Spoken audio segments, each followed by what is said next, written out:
Thanks for being here. I am excited to see you again back on our Monday night specials. So, as you can tell, I am on location tonight.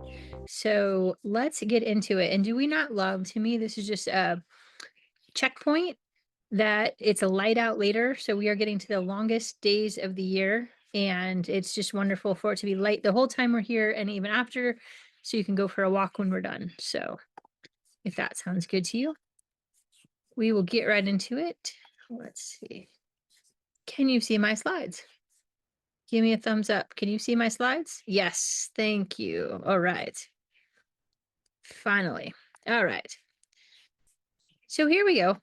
We're going to talk about thyroid testing, myths and mistakes. So, what are the common things that we are going to see that are incorrect when it comes to thyroid testing? And some of them, some of you may have called our office and gotten different answers to some of these questions. So, this is the way we are going to be doing it moving forward. So, first of all, your labs just may be lying to you.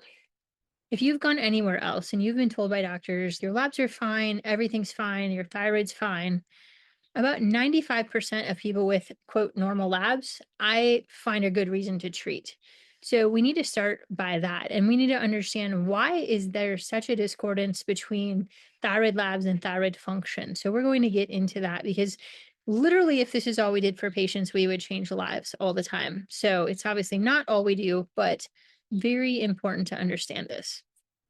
So when we think of the thyroid, obviously the thyroid gland is in the neck. You guys are pretty familiar with this. So TSH, so what are the key labs? So TSH is thyroid stimulating hormone. That comes from the pituitary gland in the brain and tells the thyroid to turn up or down. So that's your thermostat. So basically, a lot of doctors just check a TSH. That's incorrect. It's like looking at the thermostat, not looking at the temperature in your house. So it might be broken, it may be disconnected. It doesn't tell the whole story. That we keep that in mind. Also, a lot of doctors check a T4. T4 is stored fuel. It is the inactive form of thyroid hormone. So we need T3, we need it to turn on and activate to T3, which is your gas pedal, or it can turn into reverse T3, which is your brakes, which is going to slow down your metabolism. So when we think of thyroid function, we need to think of, this is what revs your engine. This is what pushes the accelerator. So everything we're talking about goes to, how fast is your engine running? And if your idle is too slow, you're going to feel tired. And then there's the smoke alarm. So this is looking at antibody levels. And are you making antibodies that are looking at your thyroid and creating inflammation? So a lot of times we hear your body's attacking your thyroid. That's an aggressive mental way to think about it. I think of it as your body's making antibodies that look like your thyroid. So it's getting a little bit confused. Your body's not attacking yourself. It knows not to do that. But that's what we call Hashimoto's thyroiditis. Again, creates a little bit of inflammation in the thyroid gland. A lot of times this isn't even checked at all. So what are the 4 ways that thyroid testing goes wrong? Number 1 is the incomplete panel. So this is when your doctors don't check enough to get the whole picture. Group 2 is wrong timing. So how many of you have had thyroid labs just drawn at any point in the day? And I don't understand endocrinologists actually do this. And I get so frustrated, because I'm like, this is your organ. You're supposed to know this. So they check it at 8 in the morning, at noon, at 4 in the afternoon, just whenever it's convenient and you're in the office. There is no consistency to the timing. And we'll get into why that's important. The saboteurs of testing. So what are some things that can create false positives, false negatives, or some inaccurate tests? Some of you have pointed these out to me, and I'll explain why it may or may not be super relevant. And then the last one is the range. So again, those normal labs, who are they normal for? And what is that telling you? So the incomplete panel, this I see every day, all the time.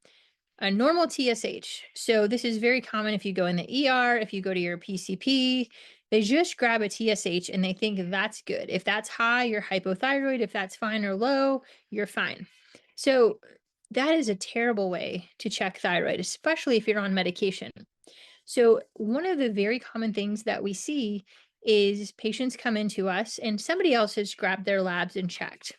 So you always need to let us know who's checking your labs and why, if you're our patient, which is fine that they do, but you need to put their results in context. So a frequent call we get probably twice a week is, oh my God, my doctor's checked my thyroid and they say I'm hyperthyroid and I need to stop my medicines right away. If you do that, you're going to feel bad. So when we look at thyroid, the more important thing that we're going to do and look at a blood test on paper, how do you feel? So if somebody tells you there's an immediate problem, the first thing is check with yourself. Do I feel good? Do I feel okay? Because if I'm feeling good, I'm going to be real hesitant to change anything. I'm going to have some time to figure that out. So again, TSH is thyroid stimulating hormone, comes from the pituitary gland kind of behind in the middle of the brain and signals to turn on or turn off the thyroid. So that is a part of the panel that we run. We run a TSH, a free T3, a free T4, and thyroid antibodies in a reverse T3. That's not in there. So we want all of those things so we can get a whole picture. And with that whole picture, I can get a pretty good idea that, but most importantly, symptoms. So asking your symptoms, are you cold? Is your hair shedding? Are you having trouble maintaining weight or are you gaining weight? Are you constipated? Are you having heavy periods? Dry skin, brittle nails? Is your cholesterol high and no one can figure out why? You have a good diet. So those are all signs and symptoms of hypothyroidism. So if we're going through and checking every single box and your labs are marginal, we're going to lean toward treating that and just see if you feel better. So symptoms matter more than labs, all in all. So another myth is if the thyroid numbers are normal, so if that TSH is fine, you don't need to check antibodies. So there's really, when you think of thyroid, it's like a stool with 3 legs. So you've got the anatomical, you've got nodules, goiters, enlarged thyroid. So you have the anatomical piece, you have the functional piece, which is mostly what we're talking about tonight, and you have the autoimmune piece. And you can have 1, 2, or all 3 problematic. So just because your function's okay doesn't mean your antibodies are normal and you don't have an autoimmune condition. Now, I will say from experience, usually the 2 go together just because the frequency of clinical hypothyroidism and low functioning thyroid and non-optimized thyroid is so high that it makes sense that there would be more people who have that leg of the stool that also have this one. And we manage things a little bit differently if we have antibodies positive. This is the next one. A good T4 means good thyroid function. So again, some of the really astute clinicians will check maybe a TSH and a free T4. That's not enough because T3 is where the action is. So if I don't have a free T3, we're going to redraw it and recheck it. And I want the reverse T3 too. So we've got to get that complete panel. Like again, I wish if they're going to not do a complete panel, just don't do it at all and send them to somebody like us so we can figure that out. The next mistake, I don't see this one as often anymore. I see more just labs not drawn, but drawing a total T3 and a total T4. So when we talk about hormones, one of the things you have to keep in mind is you've got the hormone over here and you've got proteins, and most of the hormone sticks to the proteins that are circulating in the body.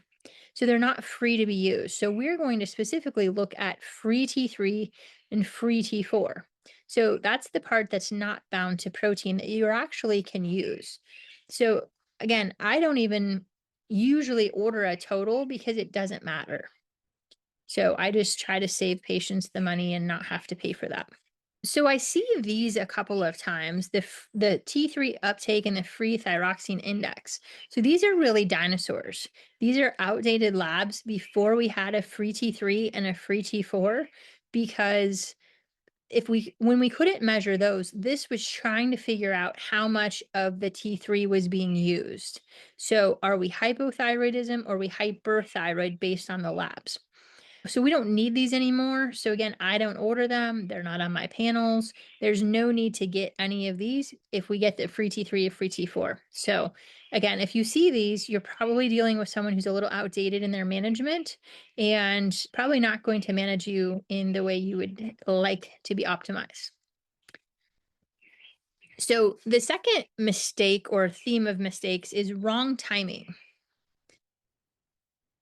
So when we look at TSH, now, ugh, bugs. Important to remember, this is TSH across the day. If you're on thyroid medication, it even gets more complicated. So TSH runs on a daily rhythm with your circadian rhythm. So it's going to peak a little bit before you wake up, and it's going to drop later in the day. Now, if you're on thyroid medication, that's going to throw this completely off. So generally, we're going to do what we recommend, which is early morning fasting at a consistent time. Now, I can tell you when I try to draw thyroid labs, I'm trying to draw them 5 hours after you take your medicine. And I want to do that consistently for every patient. It's really hard for a lot of people to get that, especially if they're fasting. So a lot of times I'll just ask, did you take your meds or did you not take your meds? And we can tell based on the reverse T3 if I can tell by symptoms if we're not giving enough, and I can tell by the reverse T3 and symptoms if we're giving too much. So again, when I see patients, they've gone to the endocrinologist and they tell me, oh my gosh, it's up and down and up and they've changed it and I feel terrible and we've never gotten it dialed in. Probably what you're doing is you have an 8 a.m. appointment 1 week. 2 months later, you've got a 2 p.m. appointment, then an 11 a.m. appointment. So we're not comparing apples to apples. We're comparing different labs. So that's an important thing to keep in mind. So again, I've done this a little bit differently. There's going to be times we just tell you fast, go get your blood drawn, and then take your meds. We can figure it out. Or if I really want to know the thyroid, I'll have you take it and draw it 5 hours later. So there's a little bit of discordance here. Whichever one you're told, just do it. Like I said, I can usually tell by your labs if you took your meds before or you didn't, and we can manage it that way. But again, go back to our endocrinology colleagues. You're taking your Synthroid in the morning. I don't know if they're checking in at 9 a.m., 11 a.m., 1 p.m., 4 p.m. Like, when was that lab drawn? I can tell you what your TSH and free T4 levels are going to do based on when you took your meds. So it totally matters, and we have to make sure we're comparing apples to apples when we are doing this. So a few things with when to test on the calendar. So if you're sick, we don't want to do that. If we change your meds on, say, the first week of the month, I don't want them the second week. I want it 4 to 6 weeks. And that's why a lot of times people ask me up front, when am I going to recheck my labs? We're going to get you dialed in, whatever that looks like. And then I want you steady for 4 to 6 weeks. Then I'm going to check it. If anything changes wildly, if you have surgery, if you're doing a crash diet, if you're really sick, if something major happens, that's not the time to go check your thyroid, because stress will impact it. Especially, so many people I've started on thyroid meds and they have something tragic happen in their lives where they're totally stressed out. They've lost someone, they've changed jobs, they're moving. That is going to totally throw your labs off. So you've got to just hunker down. You've got to just continue on your dose for a while, as long as you feel okay. You're going to feel tired and worn down. We're probably not going to change your thyroid during those period of time for maybe 3 to 4 months. We're just going to get you through it. Once we get you back to some kind of baseline where you're sleeping again and through the worst of it, now we can begin to manipulate your thyroid. Because again, when you're sick, your reverse T3 goes up, your free T3 goes down. Your body's trying to balance out what's going on with the illness. So it's not a good reflection of your baseline function. So there's a few things that sabotage testing.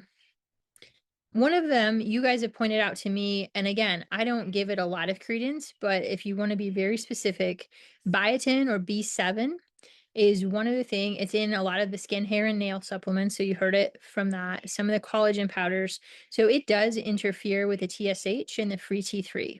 So again, since I put symptoms ahead of the labs, it doesn't change my management too much.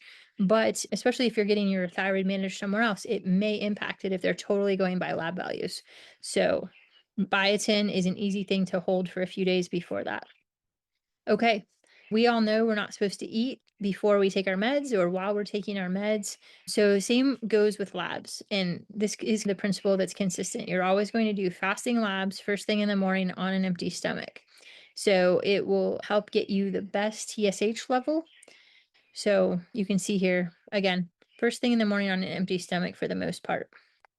This one's important to remember too. So not all labs, again, we're not apples to apples. So if you go to the ER one day and you're at our office one day and then you go to a different office another day, go to a different part of the country to get labs, you do a specialty lab, those are not all going to be comparable. So we'll look through them and see if we can draw a storyline from that, but that is not going to be a good pattern.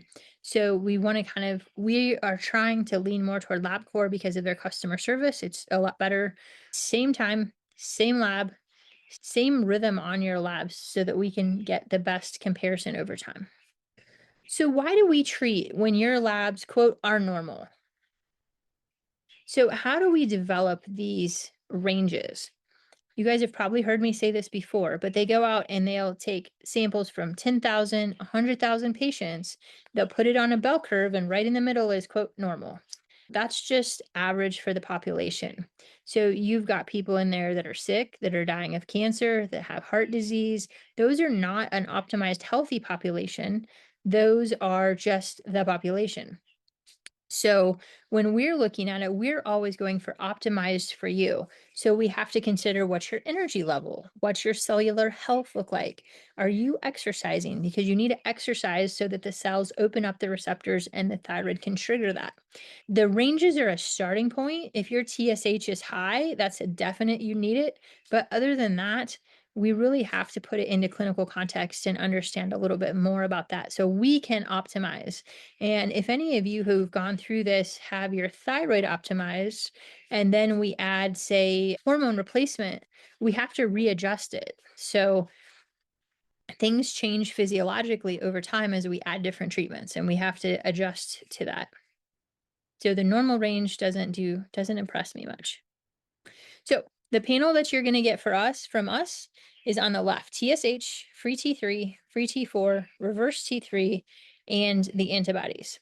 So I just looked before I hopped on here. This is a $60 lab panel from Evexia.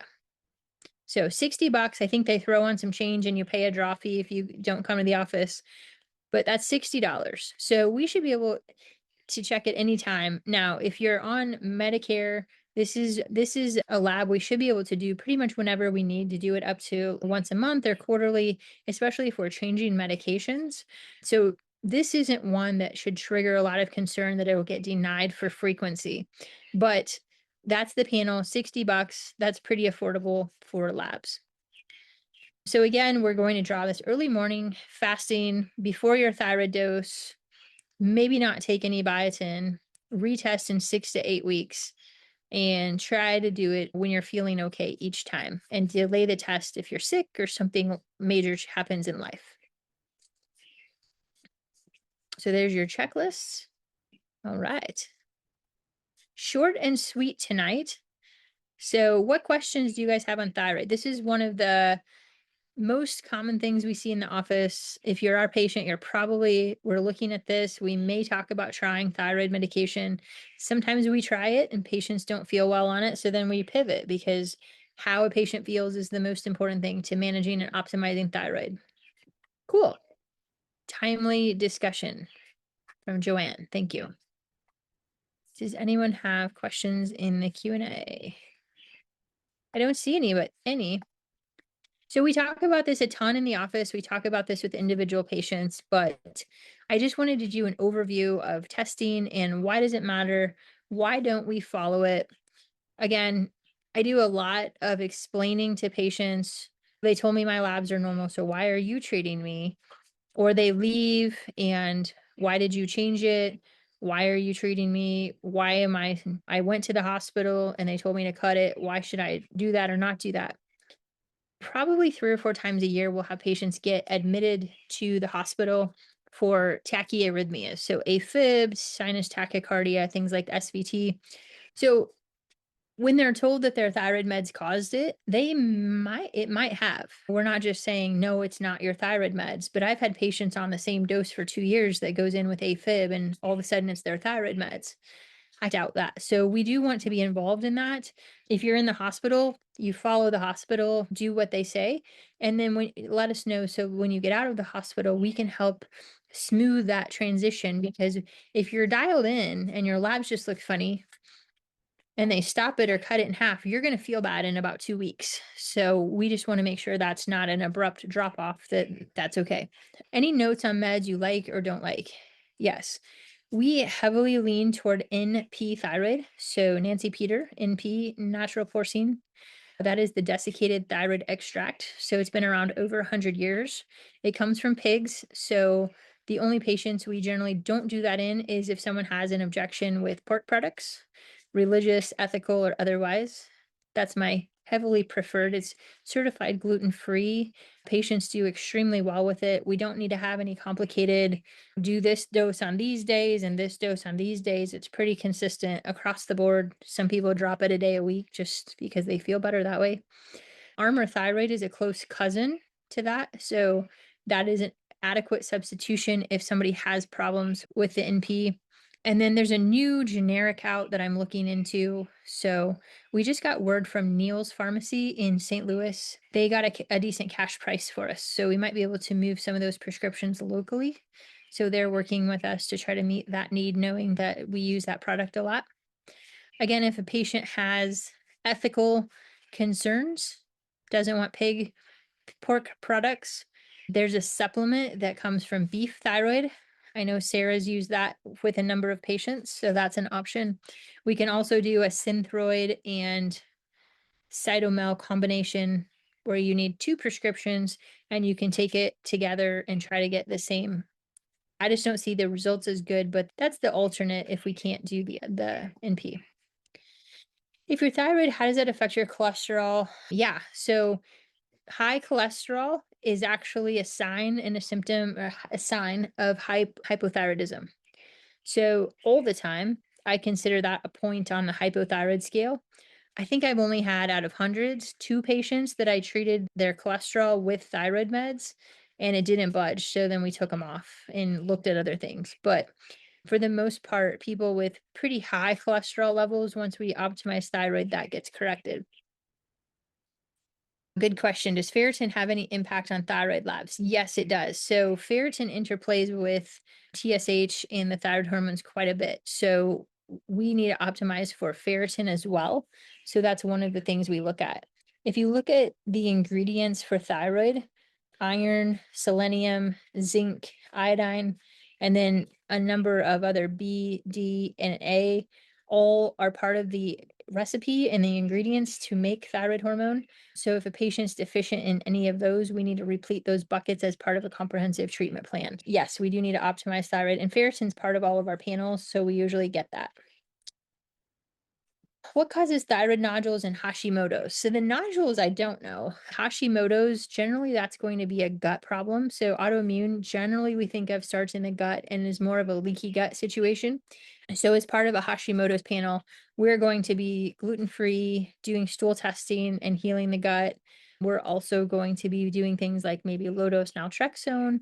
You can layer in thymosin alpha-1, some of the things to modulate the immune system and get that calmed down. That's our approach to Hashi. And I've seen some patients now on that approach that their thyroid, it's really gratifying to see those antibody levels dropping over time, but it definitely is effective. What should be adjusted when you get pellets if you are on NP thyroid? So generally, if the thyroid is dialed in first and we add hormone pellets, we need to increase the thyroid medication upward. So it increases the binding globulins. So it'll bind up more of the thyroid hormone. And I think it also increases the metabolism enough that they need to go up together. So good questions tonight. Any other comments or questions? How do you figure out your optimum range when you don't feel different at 90, 120, 150? Is higher better? I don't think higher is better. So I always try to find something for patients when I'm going to start someone on thyroid meds specifically. There's always something that I'm going to tell them to watch for. So, for example, if they get tired at 2 in the afternoon, wait till those naps, that call for a nap goes away and you have energy all day. Or if they have brain fog, let me know when your thinking is clear. If their hair is shedding, let me know when that slows down. So I want the lowest dose of thyroid that I can do to alleviate the symptoms. So that's how we get it dialed in. If you don't feel different on 3 doses, then I would look at labs and see. I'd have to answer that on an individual basis. So we watch things like if the reverse T3 starts to sneak up, you may be getting too much. or if the heart rate is sneaking up a little bit more than 10 points, we might need to revisit and dial that back a little bit. How do you know if you're on too much NP? Yeah, great question. So again, mostly by symptoms. So do you feel like you drank a pot of coffee? Jittery, anxious, nervous, tremors? Are you a little more irritable than that's the one people generally miss? Are you a little bit more irritable than you should be? Those are the big ones. So jittery, anxious, nervous, heart rate going up, or just feeling over revved or a little bit anxious. Those are signs of too much thyroid. Those, and then if I start to see that reverse T3 that's been normal going up, I'm probably going to back it down too. So those are the things we are going to watch for. And the irritable one, again, if you're irritable, a lot of times the self-awareness on that is a little bit runs low. So somebody might suggest that to you. The biggest thing we run into with people taking too much NP is they're just exhausted from other things. And so we're optimizing thyroid, but there are other things contributing to the fatigue. So we may get the thyroid optimized, but we need to work on the mitochondria or the nutrition or the inflammation or blood sugars. And they just keep cranking up their thyroid. So again, it takes a little bit of self-awareness and just understanding what you're watching for to get that correctly titrated. Cool. Thank you for tuning in tonight. Hopefully that was a good summary on lab testing with thyroid.